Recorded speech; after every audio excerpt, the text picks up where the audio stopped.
Hi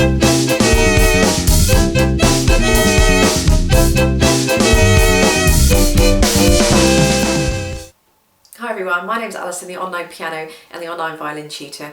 Today is just a quick little tutorial on how to shift into positions. So the most common position that you've got is third position on the violin, and the most common change between position is going from first position to third position. So again, this came up in a recent lesson with a student of mine, and I was going through it with her on how to do it, and I thought it'd be a really good idea to make a video on it as well. Especially when you come to scales, I see a lot of really strange, weird stuff going on when students are trying to change from first position, especially into third position. So this will work for changing into pretty much any position that you like. So if you're going from first position into third position, one of the things that I see quite often is when students are trying to slide half their hand up. So they're trying to slide their finger up, then their thumb, then their finger, then their thumb, or then the hand, then the thumb, and it sort of ends up like a sort of sideways kind of walking motion. You do not want to do this. This is not good, because you're not going to get a very clean shift in position, and it's going to take you ages to get there. The hand must move, as one whole unit. So if you roughly keep your index finger in the same place as your thumb, and wherever the thumb goes, the index finger should be as well, and everything should move up as one whole unit. Now what I like to do with my thumb is have it sort of underneath the violin.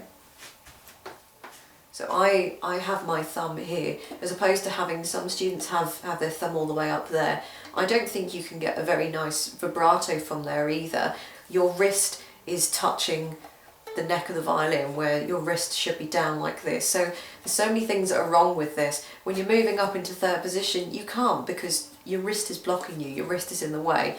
If your wrist was down, then you would be able to move up into position. Another reason why your thumb should be sort of on the side to sort of underneath is so when you are in third position, it enables you to lift your hand up around, so you can play sort of in the rafters up here, or the higher part of the violin. If your thumb is up here, you'll only get round so far, and then you won't be able to do the rest of it.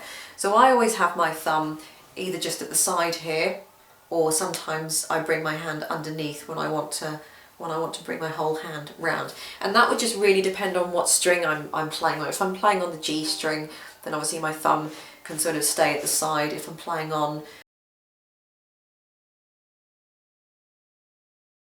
that would just depend on where my fingers are on the string at the time, and that sort of naturally happens anyway. But as long as your thumb is sort of not sitting up here, then that's a good start to be going with.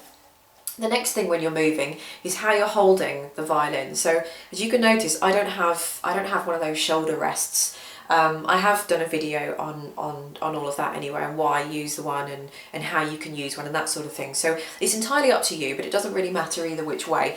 But what you need to do when you're shifting position is to make sure that the violin can hold itself between your chin and your shoulder, in my case, or the chin and the shoulder rest. It doesn't really matter, but you almost need to have your hands free to shift.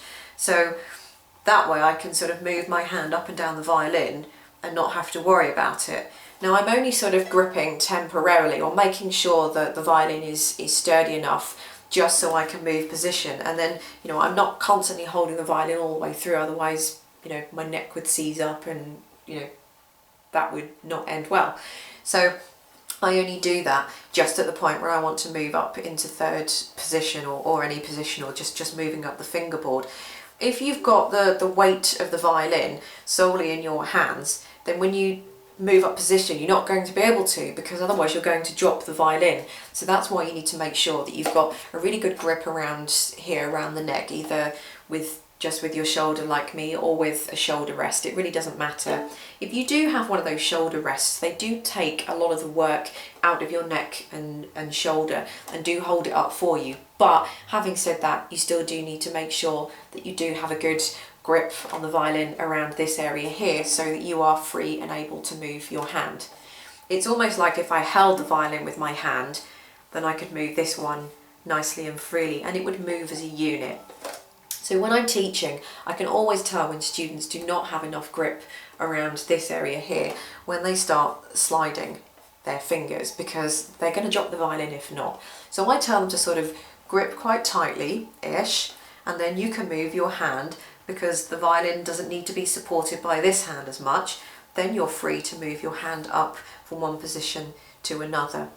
So if you were doing, for example, a D major scale, now that comes in at, in the UK, it comes in at about grade 3, roughly. Now D major scale is the first scale that you move into 3rd position, or else you won't be able to get high enough. So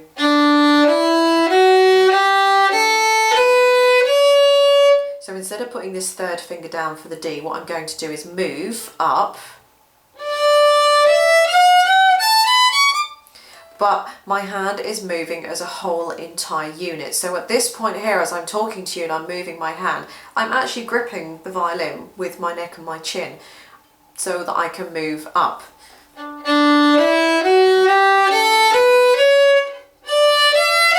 So if you saw my hand there, maybe I'll do it from the other way.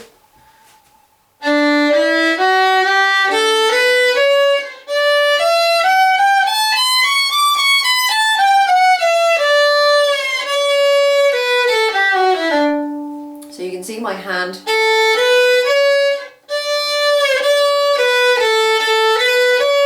Everything moves as a unit.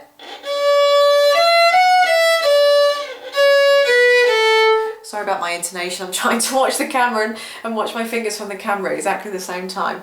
So a good thing to practice is actually maybe going from 1 to 1. A really good book, yeah, there is a really good book out there. I will put a link to it in the description bar underneath, where you can get it from Amazon, and that just works solely on, it's just sort of pieces, I think there's like a piano part with it as well, maybe, I think so, pieces that just solely move from 1 to 1 or 2 to 2. But if you don't want to get a book, some really good exercises are just to try moving from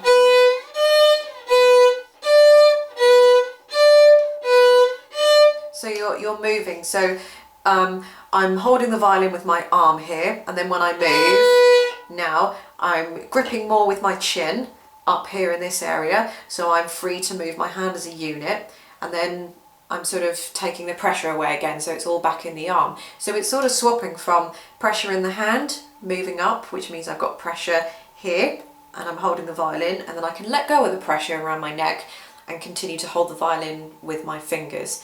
So it's sort of like a brain to hand to neck kind of coordination sort of going on here.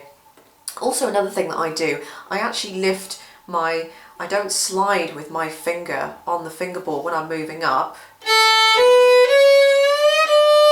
Otherwise I would get that kind of horrible sound that we don't want. So what I do, quickly lift my fingers off the fingerboard, not too much, not as much as I am actually here, move, and then down again. You can have a little dot there. Again, I've done a video on this anyway of where to put the dots and things, but you can have a dot where your 3rd finger stroke 1st finger would go. So the 3rd finger in 1st position, which would actually be the 1st finger in 3rd position, would go. So that might be a good idea to do that, just so you get to learn the shifting of where it goes as well. So you know, I know where it goes because I've been playing for so many years, so I've learned sort of the distance, if you like.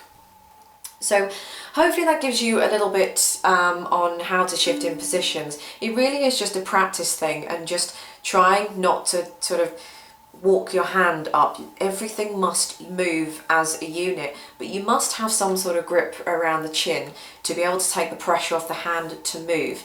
If too much pressure is on the hand and you're squeezing too tightly, then you physically won't be able to move, and that's when people have problems sliding up. And also the main thing as well is having that thumb underneath, so that the thumb can easily slide underneath the violin like this. It does help if you've got a nice violin which does have a smooth edge under here. I've noticed maybe with some of the cheaper violins, they're quite heavily varnished, and they don't always create a really smooth effect. You'd think the varnish would be smooth, but it almost creates a little bit of a resistance, maybe almost like it's tacky, or you know, sticky in a way, but it's very difficult to explain. This doesn't seem to have much varnish on, or if anything at all, it just almost seems like really smooth wood, so it's much easier. But this is obviously a more expensive instrument, so that can kind of make a little bit of a difference as well. But however, it shouldn't be an excuse for you not to be able to move up cleanly enough. If you're technically doing all the right things, then that shouldn't be a problem. So any questions, please leave them in the comment bar underneath, and I'll try and get back to you and answer as soon as possible. But thanks very much for watching.